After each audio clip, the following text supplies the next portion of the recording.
Hello বন্ধুরা, নমস্কার সবাইকে।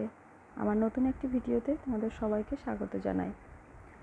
এখানে একটা অনুষ্ঠান চলছে, দেখতেই পাচ্ছ। এটা হচ্ছে অরঙ্গবাদ বয়েজ প্রাইমারি স্কুল। এখানে আমার মেয়েকে একটা পুরস্কার দেওয়ার জন্য আমাদের ডেকে পাঠানো হয়েছিল।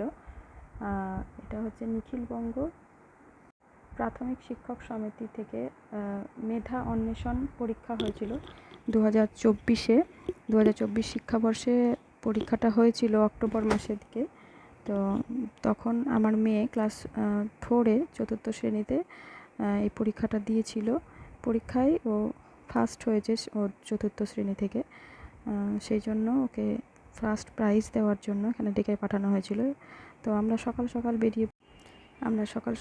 বেরিয়ে পড়ি, স্কুলে পৌঁছাই এবং সেখানে দেখো অনেক স্কুল থেকেই শিক্ষক মহাশয়রা এসেছিলেন এবং তাদেরকে সম্বর্ধনা জানিয়ে তারা ছোট ছোট বক্তব্য ওখানে জানাচ্ছিলেন আর বাচ্চাদেরকে পড়াশোনায় উৎসাহিত করার জন্য কিছু কথা বলছিলেন। সেখানে আমার মেয়েকে ফার্স্ট প্রাইজটা দেওয়া হয়। দেখো আমার মেয়ে ওখানে প্রাইজটা নেওয়ার জন্য উপস্থিত হয়েছে এবং স্কুলের শিক্ষক, ইচলিপাড়া প্রাথমিক স্কুলের শিক্ষক মহাশয় আমার মেয়ের হাতে ফার্স্ট প্রাইজটা তুলে দিচ্ছে।